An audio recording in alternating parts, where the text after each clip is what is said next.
Hi, welcome to Master Your Money. Sir పెట్టుబడి లేకుండా ఏ type of business చేయొచ్చు అంటారు? ఏవి సేఫ్ మనకి జనరల్? సో పెట్టుబడి గురించి మీరు మాట్లాడుతున్నారంటే కనుక డబ్బులు ఇన్వెస్ట్మెంట్ లేకుండా చేయాలి అనేటువంటి థాట్ ప్రాసెస్లో మీరు ఉన్నారు. బట్ జనరల్గా ఫైనాన్షియల్ ప్లానింగ్లో కావచ్చు, ఇన్వెస్ట్మెంట్ ప్లానింగ్లో వచ్చేటప్పుడు ఏంటంటే టైమర్ అనే చెప్పి ఒక కాన్సెప్ట్ ఉంది. TIMER అని చెప్పేసి. T ఫర్ టైం, అంటే మన తాలూకా టైంని ఇన్వెస్ట్ చేయాలి. I ఫర్ ఇంటెలిజెన్స్, మన తెలివితేటలు ఏవైతే ఉన్నాయో అట్లీస్ట్ అదేనే ఇన్వెస్ట్ చేయాలి. M ఫర్ మనీ, డబ్బులైనా పెట్టుబడి పెట్టాలి. E అంటే ఎనర్జీ, సో మన తాలూకా ఫిజికల్ శ్రమ ఏదైతే ఉంటుందో అదేనే పెట్టాలి. R ఫర్ రిలేషన్షిప్, సో ఈ రిలేషన్షిప్లో అయినా సరే ఇన్వెస్ట్ చేయాలి. సో ఇప్పుడు ఈ మనం 20 ఇయర్స్ నుంచి 30 ఇయర్స్ మధ్యలో వాళ్ళ గురించి మనం మాట్లాడుకుంటున్నాం కాబట్టి, సో ఆ టైంలో ఇంటెలిజెన్స్ అనేటువంటిది పెద్దగా ఉండకపోవచ్చు. టైం ఇట్ డిపెండ్స్, వాళ్ళు చేసుకునేటువంటి వర్క్ బట్టి కావచ్చు, వాళ్ళ వీకెండ్లో పెట్టేటువంటి ఫ్లెక్సిబిలిటీ బట్టి కావచ్చు.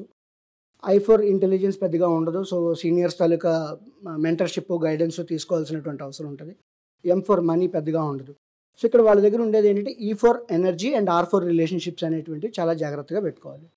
అండ్ ఇందా మనం మాట్లాడుకున్నటువంటి active, passive and luck based కింద మనం వచ్చేటప్పటికి ఏంటి అంటే, లక్ బేస్డ్లో కనీసం వాళ్ళకి తెలివితేటలు ఉన్నా సరే డబ్బులు అనేటువంటిది కావాల్సినటువంటి అవసరం ఉంటుంది.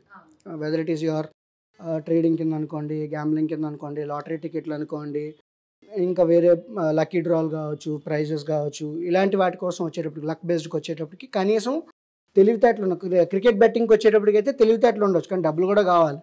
సో అక్కడ లక్కీ ఇన్కమ్ అనేటువంటిది పక్కన పెట్టేద్దాం. ఇప్పుడు ప్యాసివ్ ఇన్కమ్ సోర్సెస్ కింద వచ్చేటప్పటికి మనం మాట్లాడుకున్న దాంట్లో కొలాబరేషన్స్ ఒకటి ఉంది, అండ్ ప్యాసివ్ బిజినెస్ ఆపర్చునిటీస్ ఏవైతే ఉన్నాయో అవి కావచ్చు, కన్సల్టింగ్ ఏదైతే ఉందో కన్సల్టింగ్ కావచ్చు, కమిషన్ బేస్డ్ ఏవైతే ఉన్నాయో సో కమిషన్ కూడా, ఇవన్నీ కూడా ఏంటంటే ప్యాసివ్ బిజినెస్ ఆపర్చునిటీస్ కింద వస్తాయి. సో ఇక్కడ మీరు అడిగినటువంటి రెగ్యులర్గా ఉండేటువంటి బిజినెస్ల్లో ఎక్కడో దగ్గర ఈ టైమర్ అనేటువంటిది యూజ్ అవుతూ ఉంటుంది. మనకి ఎనర్జీ కావచ్చు, రిలేషన్షిప్ అనేటువంటిది పెట్టుకోవాలి. సో చాలామంది పెట్టుబడి లేకుండా, అంటే డబ్బులు పెట్టుబడి లేకుండా కావాల్సినటువంటి దాంట్లో వచ్చేటప్పుడు ఏంటంటే రిలేషన్షిప్ బేస్డ్ బిజినెస్ ఆపర్చునిటీస్ చాలా ఉంటాయి. అటువంటి టైప్ ఆఫ్ బిజినెస్ ఆపర్చునిటీస్లో అయితే కనుక ఖచ్చితంగా పెద్దగా డబ్బులతో పని లేదు, కానీ ప్రతి ఒక్కరితో ఇంటరాక్ట్ అవుతూ ఉండాలి, వాళ్ళ తాలూకా నీడ్స్ అనేటువంటివి తెలుసుకుంటూ ఉండాలి. తెలుసుకుని దానికి తగ్గట్టుగా వాళ్ళు సొల్యూషన్స్ అనేటువంటివి కన్సల్టింగ్ బేస్డ్ అని చెప్పేసి అని చెప్తూ ఉంటాం మనం. సో ఆ టైప్ ఆఫ్ బిజినెస్ ఆపర్చునిటీస్ అనేటువంటివి ఉంటాయి. అండ్ ఇన్ఫ్యాక్ట్ చాలా వరకు ఉన్నటువంటి స్మాల్ స్కేల్ బిజినెస్లో కూడా ఏంటి అంటే ముందస్తుగా పెట్టుబడి పెట్టక్కర్లేదు. ఉన్నటువంటి రిలేషన్షిప్ బట్టి సరుకుల్ని అరువు తెచ్చుకోవడమో, లేదంటే దీన్ని వాళ్ళు రీసేల్ చేసి అప్పుడు వాళ్ళ క్రెడిట్ సైకిల్ని బట్టి 60 రోజుల్లోనో, 45 రోజుల్లోనో, 90 రోజుల్లోనో తిరిగి క్లియర్ చేసుకోవచ్చు. సో అక్కడ కూడా ఏంటంటే రిలేషన్షిప్ అనేటువంటిది బాగా యూజ్ అవుతుంది అని చెప్పేసి మనం చెప్పుకోవచ్చు. సో జనరల్గా మనం ఈ zero income or zero investment business opportunities గురించి చూసేటప్పుడు ఏంటి అంటే మన సొంత శ్రమ అనేటువంటిది పెట్టాలి, రిలేషన్షిప్ మీద నర్చర్ అనేటువంటిది చేసుకుంటూ ఉంటే స్ట్రాంగ్ కమ్యూనిటీ డెవలప్ అవుతుంది. ఆ స్ట్రాంగ్ కమ్యూనిటీ బట్టి వీళ్ళు ప్రాఫిట్స్ అనేటువంటివి జనరేట్ చేసుకోవచ్చు. వచ్చిన ప్రాఫిట్స్ నుంచి వీళ్ళ తాలూకా సర్వైవబిలిటీ అనుకోండి అది. ప్లస్ ఇప్పుడు ఉన్నటువంటి బెటర్ ఆపర్చునిటీస్లో ఏంటి అంటే లేడీస్కి అయితే కనుక గవర్నమెంట్ కొన్ని స్కీమ్స్ ద్వారా బ్యాంకుల నుంచి లోన్లు కూడా ఇవ్వడం జరుగుతుంటుంది, సబ్సిడీ అనేటువంటిది వస్తూ ఉంటుంది.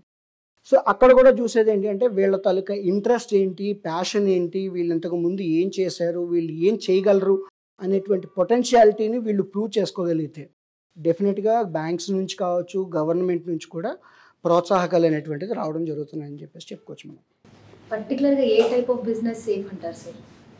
బిజినెస్ అంటేనే సేఫ్టీ అనేటువంటిది ఏం లేదు. సో బిజినెస్ అంటేనే లాభ నష్టాలు ఉంటాయి, ఒడిదుడుకులు ఉంటాయి, రిస్క్ అనేటువంటిది ఉంటుంది, రిటర్న్ అనేటువంటిది ఉంటుంది. కాబట్టి సో ఏ బిజినెస్లో ఎంత స్ట్రాంగ్ బిజినెస్ అయినా కావచ్చు. ఇన్ఫ్యాక్ట్ మనకి పాత రోజుల్లో నోకియా గురించి మనం మాట్లాడుకుంటూ ఉంటాం. ఇన్ఫ్యాక్ట్ నోకియా లాంటి పెద్ద పెద్ద బిజినెస్లకే సేఫ్టీ అనేటువంటిది లేదు. సో రిస్క్ అనేటువంటిది ఖచ్చితంగా ఉంటుంది. అంతే, ఆ తట్టుకునేటువంటి శక్తి కూడా ఎప్పుడు వస్తుంది అంటే కనుక మనకు మారుతున్నటువంటి పరిణామ క్రమాలు బట్టి మన తాలూకా బిజినెస్ని ఇవాల్వ్ చేసుకుంటూ ఉండాలి. నేను ఎప్పుడో 20 ఏళ్ళ కిందట ఇదే టైప్లో నేను బిజినెస్ చేశాను కాబట్టి ఇప్పుడు అలాగే నడుస్తుంది అనుకోవడం కరెక్ట్ కాదు. అప్డేట్ అవుతూ ఉండాలి, బిజినెస్ అప్డేట్ అవుతూ ఉండాలి, టీమ్ అప్డేట్ అవుతూ ఉండాలి, టెక్నాలజీ అప్డేట్ అవుతూ ఉంటుంది, కస్టమర్స్ ఎప్పటికప్పుడు అప్డేట్ అవుతూ ఉండాల్సినటువంటి అవసరం ఉంటుంది. కాబట్టి కస్టమర్ తాలూకా నీడ్ బట్టి, రిక్వైర్మెంట్ బట్టి మన తాలూకా బిజినెస్ స్ట్రాటజీని కూడా మార్చుకుంటూ ఉండాలి.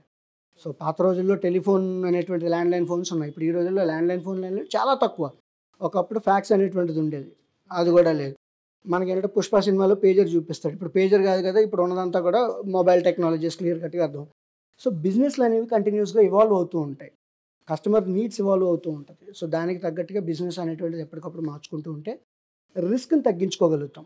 రిస్క్ జీరో అని ఎప్పుడు చెప్పని, ఏ బిజినెస్ అయినా సరే రిస్క్ అనేది ఖచ్చితంగా ఉంటుంది. సో ఫెయిల్యూర్ అనేటువంటిది ఎక్కడి నుంచో రావచ్చు. సో ఆ ఫెయిల్యూర్ లేకుండా చేసుకోవాలి అనుకునేటప్పుడు ఏంటంటే ఎప్పటికప్పుడు ఇవాల్వ్ అవుతూ ఉండాలన్నమాట. ఇలాంటి మరిన్ని వీడియోస్ కోసం మా మ్యాంగో న్యూస్ ఛానల్ని సబ్స్క్రైబ్ చేసుకోండి.